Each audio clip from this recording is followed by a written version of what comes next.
Eu apresento aí a vocês agora um site católico de Comendador Márcio. Eu vou apresentar um artigo dele que ele fala também sobre esse mesmo tema, a maçonaria e catolicismo juntos. É o item capítulo 17, versículo 6 de Apocalipse, ponto 6, maçonaria e catolicismo juntos. O título diz: quando a maçonaria decide ajudar o Papa, grão-mestre da grande loja maçônica declara com alegria: com o Papa Francisco, nada será como antes. Olha, e o próprio site ele traz o Papa Francisco numa vestimenta maçônica, com símbolos maçons em volta. Esse artigo, ele está aí a autoria de Maurício Blondet. Ele diz: dando por descontadas as figuras desprezíveis, os maus costumes e as ações repugnantes por parte de alguns prelados envolvidos nos últimos escândalos do Vaticano, tudo nos leva a farejar uma meta bem precisa. Basta apenas pôr em relevo a cronologia, a sequência de eventos provocados, e uma vasta e bem coordenada operação reflete uma estratégia ampla e harmoniosa, envolvendo muitas mãos. Fase 1. São anunciados não um, mas 2 livros sobre os escândalos do Vaticano, escritos de forma independente por 2 autores que dizem não se conhecer um ao outro, e lançados simultaneamente por 2 editoras. Fase 2. Em seguida, são anunciadas as clamorosas prisões feitas pela Gendarmeria Pontifícia de 2 personagens conhecidos como os Corvos, os quais tinham vazado informações confidenciais aos 2 jornalistas, autores de 2 livros a serem lançados em breve. Vazamento de documentos confidenciais que é fruto de uma traição grave à confiança depositada por parte do Papa. Bom, ele está suspeitando o seguinte, esse artigo está dizendo o seguinte: parece que isso foi programado. Existe no Vaticano algumas ações trabalhando, né, para implantar uma grande mudança dentro da Igreja Católica. O comentário prossegue. O caso sem precedentes na modernidade de 2 personagens lançados nas mamorras do Vaticano, a bonitona, que foi, parece ter uma repórter, né? A bonitona Shawick e um prelado do Opus Dei, arregalam os olhos dos jornais e naturalmente geram uma grande publicidade para os 2 livros que ainda não foram lançados quando da redação deste artigo, mas que todos agora aguardam espasmodicamente. No mundo inteiro, editores já firmaram contratos de publicação e traduções em 15 países. A sala de imprensa bergogliana de Bergoglio, né, do Papa Francisco, emite então um estranhíssimo comunicado, como se já soubesse de antemão o conteúdo dos livros e o aprovasse, deplorando apenas o modo utilizado para se obter as informações. O negócio é que esse documentário ele já saiu, vocês devem procurar, tem 8 vídeos no YouTube chamado A Igreja Oculta, que foram exatamente documentos vazados de dentro do Vaticano que mostram esse documento que contam aberrações da Igreja Católica. Então ele está dizendo que isso parece ter sido planejado, e quando foi falado, né, o Bergoglio ele considerou como algo normal. Não? Só criticou o roubo, é o que o site está dizendo. Publicações desse tipo não contribuem de forma alguma para estabelecer a clareza e a verdade, mas sim para criar confusão e interpretações parciais e tendenciosas. é necessário absolutamente evitar o equívoco de pensar que esta é uma maneira de ajudar a missão do Papa. Porque talvez alguém poderia suspeitar que toda a manobra foi feita para ajudar a missão do Papa? E qual missão? O site pergunta, né? Qual é essa missão do Papa? Tudo indica que a missão dele é unir as religiões, né? O artigo prossegue. Fase 3. Os 2 livros continuam não disponíveis, como dito, no momento da redação desse artigo. Ninguém ainda os leu, mas a mídia já recebeu antecipações suculentas e faz entrevistas com seus autores. Riqueza, desperdício e jogos de poder, atrizes e viagens de ouro, alfaiates e assinaturas de canais pornográficos, despesas fantasmas de milhões que foram roubadas das ofertas das missas, são apenas alguns dos títulos. Fase 4. O frenesi da mídia ao explicar com unanimidade este novo Vatilix, né? Ou seja, esses novos documentos que foram liberados para a imprensa. E um outro complô de conservadores que impedem o Papa de fazer as reformas. Os corruptos, ladrões de ofertas das missas e do Hospital do Menino Jesus, os proprietários de coberturas de 700 metros quadrados, são os mesmos que não querem a renovação, a limpeza nas finanças do Vaticano. São os estelionatários que usam o IOR para lavagem de dinheiro e assim por diante. Mas absolutamente não é verdade. Muitos dos envolvidos foram nomeados pelo próprio Bergoglio. Ou seja, o Bergoglio está dizendo, essas pessoas aí estão trabalhando contra, mas não, são pessoas que são de confiança do Bergoglio para os cargos dos quais tiraram proveito. Os modernistas, os carreiristas e puxa-sacos, a expressão que ele usou, né? Mas a mensagem que deve ser passada é essa. Vejam, a igreja velha é corrupta, as hierarquias conservadoras são ricas e escandalosos, os cardeais são nojentos e imundos. Bom, ele está falando assim, essa é a imagem absurda que estão passando da igreja. Ou seja, parece um católico sincero, que acreditava, como os reformados também falam, que aqueles foram erros pontuais do passado, mas que a igreja não era isso. E ele chega agora, em 2022, vamos colocar nos dias atuais, ele está vendo que tem um Papa que está fazendo coisas e os homens de confiança dele estão fazendo coisas para destruir a igreja, para parecer que a igreja é realmente uma instituição ruim. Então, se ele olhar para a história da igreja católica, mesmo católico sincero, se ele olhar para a história daquela igreja, ele verá que as alterações doutrinárias que ela fez são incompatíveis com a Bíblia. Inclusive a seríssima alteração na doutrina da salvação, que é a mudança do livre-arbítrio para o determinismo dos deuses, como chamam de predestinação, né? Usaram indevidamente o termo predestinação. O comentário prossegue. São exatamente aqueles que se expõem ao novo. Apenas o Papa é limpo, honesto e inovador, verdadeiramente santo. E essa é exatamente a mensagem que Bergoglio e sua junta sul-americana fizeram de tudo para passar desde o início. Ou seja, ele está dizendo o seguinte, essa difamação da Igreja Católica foi algo planejado por esse Papa. Ou seja, é um artigo sério, traz acusações sérias, né? Falando dessas ações do Papa. Então,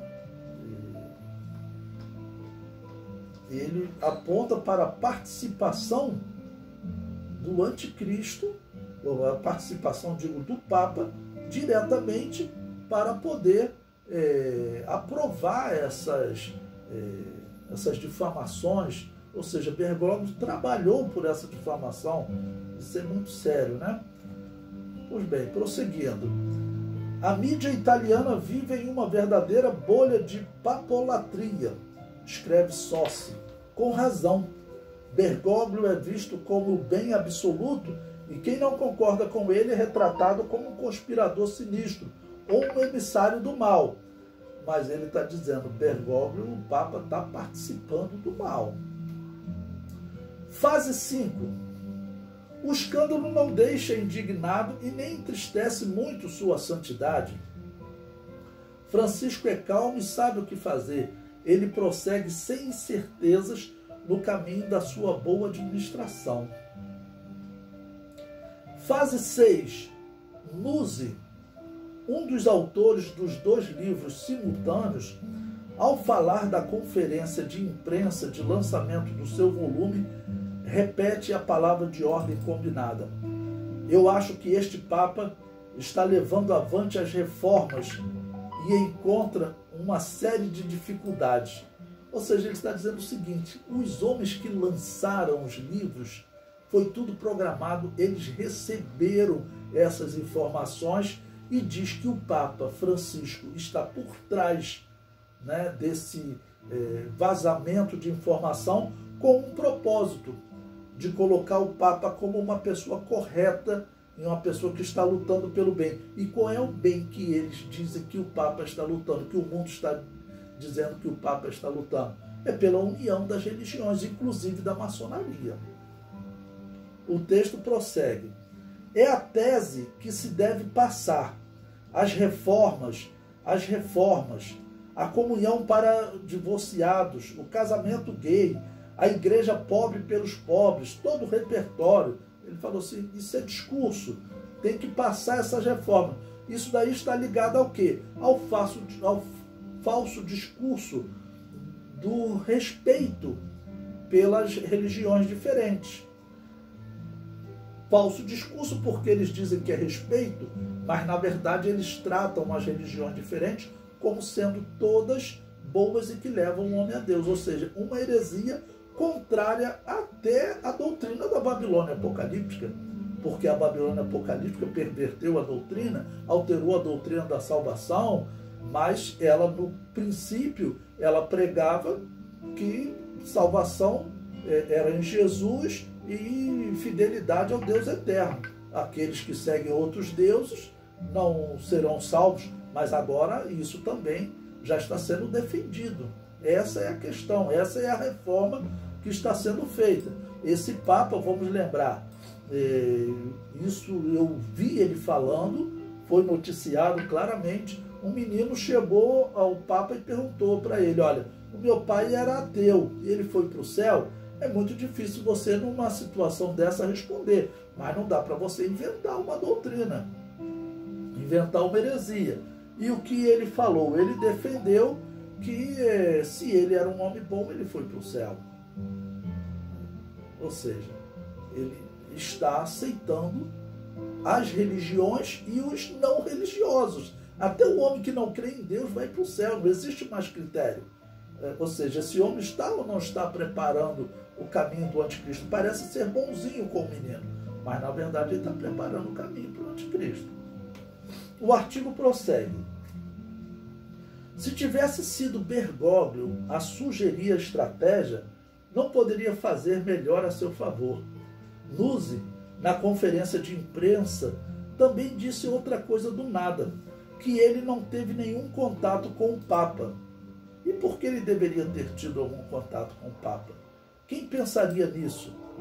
Então ele acrescenta, se eu tivesse tido, certamente não iria torná-lo público, porque se converteria em outra forma de instrumentalização. E se talvez Nuzzi tenha mesmo se encontrado com o Papa? E se tudo isso fosse de fato um belo complô arquitetado a favor de Francisco? Graças a estes escândalos, muitos dos quais antigos e já conhecidos, outros nem tanto, como o dinheiro que corre para as causas de beatificação. As causas de beatificação, eles falam em milhões para, por exemplo, aprovar uma santa num país. Por exemplo, o Brasil teve uma uma santa aprovada, me foge o nome agora, o Brasil pagou por esse processo de beatificação, que eles falam de 600 milhões. 600 milhões de euros. É muita coisa. Ele fala, isso aí é um dos escândalos, né? O Partido Sul-Americano poderá proceder com novos expurgos da Cúria Romana. Está falando partidos ligados ao Papa Bergoglio, que é da América do Sul, né? E prossegue. Se isso soa conspiração absurda, lembre-se de que este papado tem a confiança da maçonaria. Bergoglio foi eleito em 13 de março de 2013. No mesmo dia, algumas horas mais tarde, um comunicado oficial do Grande Oriente foi emitido. Nele, o grão-mestre Gustavo Raff previa com incontida alegria: com Papa Francisco, nada será como antes. Pergunta ingênua que não quer calar: como é que Raff sabia disso de antemão, antes de todos? Tá ok? Ele sabia, né? Então, alguém da maçonaria, do satanismo sabia. E por que ele cumprimentou o Papa com uma declaração oficial em papel timbrado do Grande Oriente? Portanto, não uma missiva pessoal, mas da fraternidade universal, antecipando ainda mais as razões de propaganda e motivos ideológicos que o argentino iria colocar no centro da sua ação. O jesuíta está muito próximo da história recente. O jesuíta que está muito próximo da história recente tem a grande oportunidade de mostrar ao mundo o rosto de uma igreja que precisa recuperar o anúncio de uma nova humanidade. Note a terminologia construída. Bergoglio conhece a vida real e recordará a lição de um dos seus teólogos de grande referência, Romano Guardini, para o qual não se pode separar a verdade do amor. Ou seja, a maçonaria tinha conhecimento da eleição dele e comemorou essa eleição, né? Ele alcançar o papado. E sabendo, como eu disse, que ele é um jesuíta, e os jesuítas são realmente uma ordem controversa dentro da Igreja Católica, e muitos apontam eles como satanista. Aí você vê o líder do satanismo, da maçonaria, comemorar, já emitindo já uma notícia de que o Papa que seria eleito seria bem diferente de todos os papas anteriores. Ou seja, esse satanista já conhecia Bergoglio e já sabia que ele seria simpático à causa maçônica, né? Ou seja, o que nós estamos vendo, ao mesmo tempo que caracteriza essa instituição realmente como Babilônia apocalíptica, nós temos que voltar até antes do arrebatamento da igreja, porque esse é um grande sinal. Nós estamos vendo aí sinais acontecendo diversos. Vamos considerar alguns. Em dezembro de 2020, uma autoridade de Israel disse que eles estão muito próximos de construir o templo. O retorno de Israel para Canaã já é um grande sinal. Eles agora, com a possibilidade de construir o templo, que segundo a profecia é necessário, porque o anticristo vai assentar-se no templo de Deus, querendo parecer Deus. Nasceu uma novilha vermelha e eles estão acreditando que poderão consagrar o templo, né? Ok? Certamente vão consagrar, está profetizado que o templo será utilizado. Também o trabalho sacerdotal já vem sendo reorganizado há bastante tempo. Eles estão preparados para retomar o culto sacerdotal, tanto que em 2021 eles fizeram uma solicitação para eles imolarem um cordeiro pascal na Páscoa judaica, segundo os critérios bíblicos. Naquela oportunidade, o governo não autorizou por conta da pandemia de coronavírus, mas disseram que em breve vão avaliar. Passando essa pandemia, eles devem avaliar. Então, Isso deve acontecer aí talvez no próximo ano, 2023, na Páscoa judaica, né, que é a Páscoa no critério bíblico, talvez aconteça. Então, são sinais muito fortes de que Jesus está voltando. Tudo que está acontecendo com a igreja, esse trabalho de união, vamos lembrar, não é só da Igreja Católica com a maçonaria, não. Em 2017, as igrejas chamadas protestantes, luterana, metodista, anglicana e presbiteriana, isso é oficial. Eles assinaram um documento com a Igreja Católica, chamando ela de Igreja Mãe, e a declaração fala realmente de uma união das igrejas. Eles têm um ponto que eles ainda falam. Isso, por enquanto, não será divulgado para o povão, mas a assinatura foi de união. E eles pediram oficialmente, foi feito um pedido oficial para que Bergoglio ele readmita Lutero como teólogo católico. Ou seja, os protestantes já voltaram a ser católicos, muitos nem sabem, mas já voltaram. Oficialmente já fazem parte novamente da Babilônia apocalíptica, já voltaram a ser católico, e o profeta dos reformados, Lutero, ele deve ser readmitido a qualquer momento pelo Papa Bergoglio, deve fazer parte dessa união das religiões. Ele deve anunciar a readmissão de Lutero como teólogo católico. Os protestantes pediram isso, né? Eu, que sou da Assembleia de Deus, temo por alguns pastores que, infelizmente, estão seguindo esse caminho. Pastores até de igrejas grandes, igrejas numerosas. Às vezes é um pastor sem preparo que iniciou um trabalho e de repente cai nesse engano, mas não. Tem pastores de instituições de destaque tradicionais que estão defendendo, até eu já vi pessoas defendendo na Assembleia de Deus o batismo infantil, batismo de recém-nascidos. Eles não sabem que esse é um erro grave.